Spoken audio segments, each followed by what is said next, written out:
Hola, bienvenido al audiolibro de la historia de la redención. Hoy narraremos el capítulo 25, la primera venida de Cristo. Se me llevó a la época cuando Jesús iba a tomar naturaleza humana, humillarse como hombre y soportar las tentaciones de Satanás. Su nacimiento careció de grandeza mundanal, nació en un establo y su cuna fue un pesebre. No obstante, su nacimiento fue honrado más que el de cualquiera de los hijos de los hombres. Los ángeles del cielo dieron información a los pastores acerca del advenimiento de Jesús, y la luz y la gloria de Dios acompañaron su testimonio. Las huestes celestiales pulsaron sus arpas y glorificaron al Señor. Anunciaron con tono de triunfo el advenimiento del Hijo de Dios a un mundo caído para llevar a cabo la obra de la redención, y brindar mediante su muerte felicidad y vida eterna al hombre. El Altísimo honró la venida de su Hijo, los ángeles lo adoraron. El bautismo de Jesús. Los ángeles de Dios acudieron al lugar de su bautismo. El Espíritu Santo descendió en forma de paloma y reposó sobre él, y mientras la gente permanecía presa de gran asombro, con los ojos fijos en él, se oyó la voz del Padre, procedente del cielo, que así decía: «Tú eres mi Hijo amado, en ti me complazco».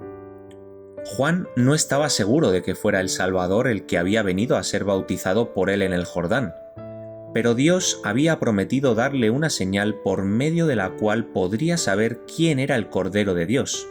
Esa señal se cumplió cuando la paloma celestial reposó sobre Jesús y la gloria de Dios resplandeció a su alrededor.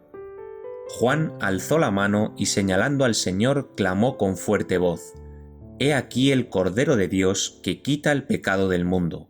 Juan capítulo 1, versículo 29. El ministerio de Juan. Juan informó a sus discípulos que Jesús era el prometido Mesías, el Salvador del mundo. Cuando su obra estaba por concluir, les enseñó a dirigir su mirada hacia él y a seguirlo como el gran maestro. La vida de Juan estuvo llena de pesar y abnegación. Anunció el primer advenimiento de Cristo, pero no se le permitió ser testigo de sus milagros y disfrutar del poder que manifestaba. Cuando Jesús comenzó a presentarse como maestro, Juan se dio cuenta de que tenía que morir. Rara vez se oía su voz, salvo en el desierto. Su vida fue solitaria. No se aferró a la familia de su padre para gozar de su sociabilidad, sino que los dejó para cumplir su misión. Multitudes abandonaban sus atareadas ciudades y aldeas y se reunían en el desierto para escuchar las palabras de ese maravilloso profeta. Juan hincó el hacha en la raíz del árbol, reprobó el pecado sin tomar en cuenta las consecuencias y preparó el camino para el Cordero de Dios.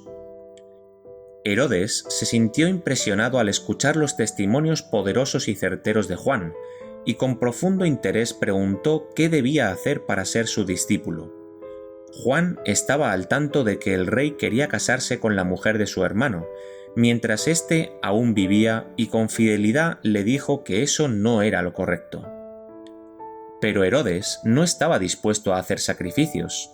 Se casó con la mujer de su hermano, y como resultado de la influencia de ésta, prendió a Juan y lo puso en la cárcel, con la intención, sin embargo, de soltarlo después.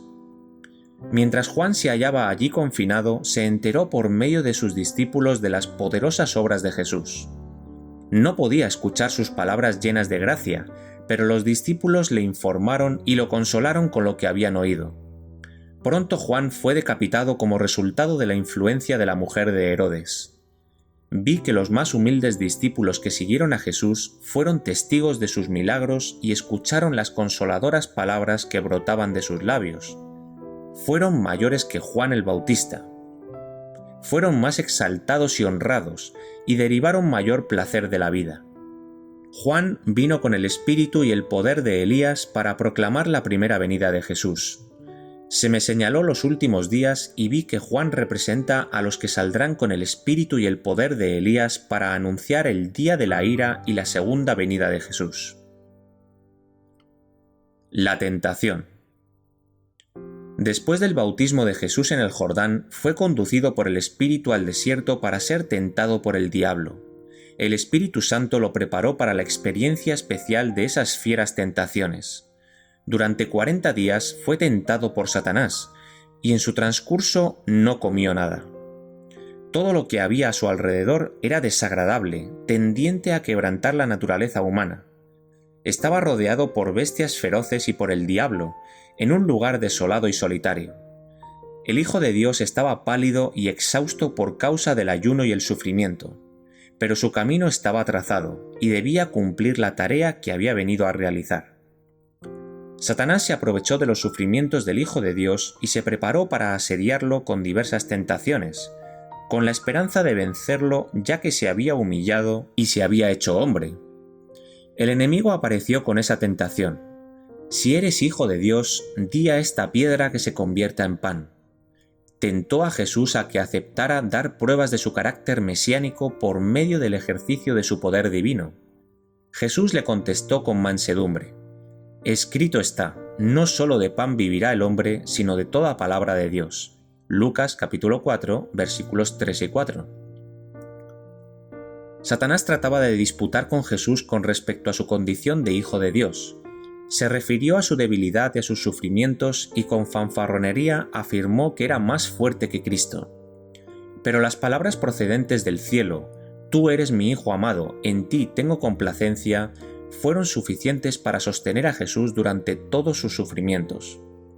Vi que Cristo no tenía por qué convencer a Satanás de su poder y del hecho de que era el Salvador del mundo. Este disponía de suficiente evidencia de la exaltada posición y la autoridad del Hijo de Dios.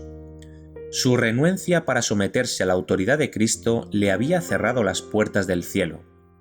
El enemigo, para manifestar su poder, llevó a Jesús a Jerusalén y lo ubicó sobre uno de los pináculos del templo, y allí lo tentó a que diera evidencia de que era hijo de Dios arrojándose desde esa altura vertiginosa. El adversario pronunció estas palabras de la inspiración: porque escrito está, a sus ángeles mandará acerca de ti que te guarden, y en las manos te sostendrán, para que no tropieces con tu pie en piedra. Jesús le respondió: dicho está, no tentarás al Señor tu Dios. Lucas capítulo 4, versículos 10 al 12. Satanás quería que Jesús se envalentonara con las misericordias de su Padre y que arriesgara su vida antes de cumplir su misión. Esperaba de ese modo que el plan de salvación fracasara, pero este tenía fundamentos demasiado profundos para que el enemigo lo pudiera derribar o malograr. Cristo es un ejemplo para todos los cristianos. Cuando se los tiente o se discutan sus derechos, deben soportar todo con paciencia. No deben creer que tienen derecho a invocar al Señor para que manifieste su poder con el fin de lograr la victoria sobre sus enemigos, a menos que de esa manera se honre y se glorifique directamente a Dios. Si Jesús se hubiera arrojado desde el pináculo del templo, no habría glorificado a su Padre, porque nadie hubiera sido testigo de ese acto sino solo Satanás y los ángeles de Dios. Y habría sido tentar a Dios manifestar su poder frente a su más acerbo enemigo. Habría significado ceder ante aquel a quien había venido a vencer. Y le llevó el diablo a un alto monte, y le mostró en un momento todos los reinos de la tierra, y le dijo el diablo: a ti te daré toda esta potestad, y la gloria de ellos, porque a mí me ha sido entregada y a quien quiero se la doy. Si tú postrado me adorares, todos serán tuyos. Respondiendo Jesús, le dijo: vete de mí, Satanás, porque escrito está, al Señor tu Dios adorarás y a Él solo servirás. Lucas capítulo 4, versículos del 5 al 8. Satanás presentó a Jesús los reinos de la tierra en su aspecto más atractivo. Si Jesús hubiera estado dispuesto a adorarlo, él se habría ofrecido a renunciar a sus pretensiones de poseer la tierra. Pero si el plan de salvación se cumplía plenamente y Jesús moría para redimir al hombre, Satanás sabía que su propio poder se reduciría. Finalmente le sería arrebatado y sería destruido. Por tanto, era su plan bien estudiado impedir, dentro de lo posible, el cumplimiento de esta gran obra que había sido comenzada por el Hijo de Dios. Si el plan para redimir al hombre fracasara, Satanás podría conservar el reino que en aquel entonces reclamaba. Y si lograba buen éxito, se alababa a sí mismo pensando que reinaría en oposición al Dios del cielo. Se reprende al tentador. Satanás se regocijó cuando Jesús puso a un lado su poder y su gloria y dejó el cielo. Creyó que el Hijo de Dios quedaba entonces a merced de su poder. La tentación dio tan fáciles resultados con la santa pareja en el Edén que esperaba que, como consecuencia de su poder y su astucia satánica, podría derribar inclusive al Hijo de Dios y que, de ese modo, podría salvar su propia vida y su reino. Si podía tentar a Jesús a apartarse de la voluntad de su Padre, lograría su propósito. Pero el Señor enfrentó al tentador con esta reprensión: «Vete de mí, Satanás». Solo se inclinaría ante su Padre. Satanás pretendía que el dominio de la tierra le pertenecía, y le sugirió a Jesús que podía evitar todos sus sufrimientos, que no necesitaba morir para obtener los reinos de este mundo. Si lo adoraba, poseería la tierra y la gloria de reinar sobre ellos. Pero Cristo se mantuvo firme. Sabía que llegaría el momento cuando con su propia vida rescataría el reino usurpado por Satanás y que después de un tiempo todo el cielo y toda la tierra se someterían a él. Eligió una vida de sufrimiento, mas su terrible muerte como el camino señalado por su Padre para que pudiera llegar a ser el legítimo heredero de los reinos de la tierra que le serían entregados en sus manos como posesión eterna. También Satanás le será entregado para ser destruido por la muerte, para que nunca más pueda molestar a Jesús y a los santos en gloria.